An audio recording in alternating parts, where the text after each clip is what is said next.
दोस्ती का दो। गद्दी छोड़ो गद्दी छोड़ो गद्दी छोड़ो गद्दी छोड़ो जिंदाबाद।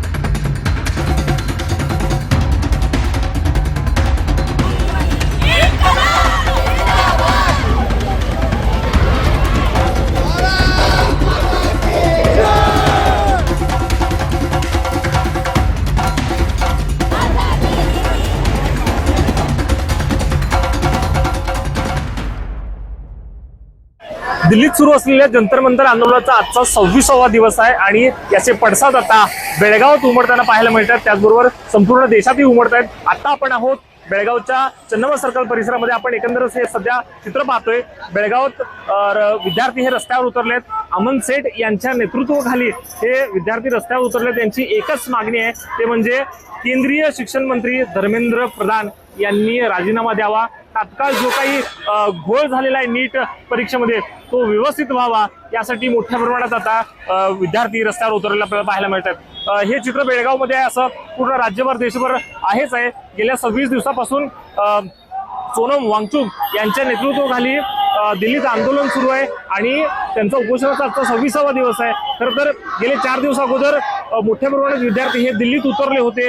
दिल्लीत उतरून आंदोलन केलं आणि त्यानंतर काही काळ तणावाचं वातावरण झाल्यानंतर पोलिसांनी लाठीचार्ज केला। याचाच मुद्दा घेऊन विरोधी पक्षनेते संपूर्ण आज रस्त्यावर उतरले आपल्याला पाहायला मिळतात। त्यानंतर मोठ्या प्रमाणात विद्यार्थ्यांना लाठीचार्ज झाला आणि या लाठीचार्जचा पडसाद कुठेतरी आता बेळगावात उमटताना आपल्याला पाहायला मिळतात। आपण पाहतोय इन्क्लाब जिंदाबाद असं नारे देताना आपल्याला पाहायला मिळत आहेत। सत्ताधारी जे कोणी मंत्री आहेत त्यांच्या नावाने घोषणा होताना आपल्याला पाहायला मिळते आणि लवकरात लवकर जो काही घोळ झालाय तो पूर्णपणे थांबवा असं आव्हान या विद्यार्थ्यांना होताना पाहिलं। आता आपण जे चित्र पाहतोय चन्नम्मा सर्कल परिसरातल्या कन्नड साहित्य भवन मधून हे विद्यार्थी आता बाहेर पडतायत। आपण पाहतोय मोठ्या प्रमाणात विद्यार्थी रस्त्यावर उतरलेत। इन्क्लाब जिंदाबादचे नारे होताना पाहायला मिळत आहेत। केंद्रीय प्रधानमंत्री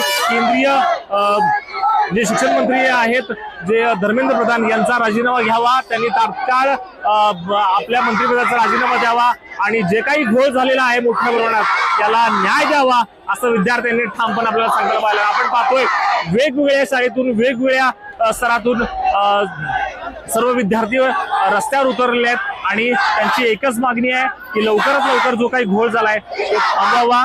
मोदी सरकारच्या विरोधात हे मोठ्या प्रमाणे रस्त्यावर उतरलेले आपल्याला पाहायला मिळतं। आपण दुसऱ्या साईडला माझे सहकारी निलेश मोरे यांना सांगू इच्छितो की दुसऱ्या साईडला जे आपण पाहतोय मोठ्या प्रमाणात रस्त्यावर उतरलेले आहेत। आता आपण पाहतोय ज्या जिल्हाधिकारी कार्यालयापर्यंत हा मोर्चा जाणार आहे। जिल्हाधिकारी मोहम्मद रोशन यांना हे निवेदन देणार आहे आणि हा जो रोष आहे आपण पाहतोय रस्त्यावर उतरलेला आहे विद्यार्थ्यांचा रोष आहे जो गेले 26 दिवस झाले सोनम वांगचुक यांच्या नेतृत्वाखाली हे आंदोलन सुरू आहे आणि याचा पडसाद आता बेळगावात उमटताना आपल्याला पाहायला मिळत आहे। माझा सहकारी निलेश मोरेसह विजय निंबाळकर, तरुण भारत न्यूज, बेळगाव।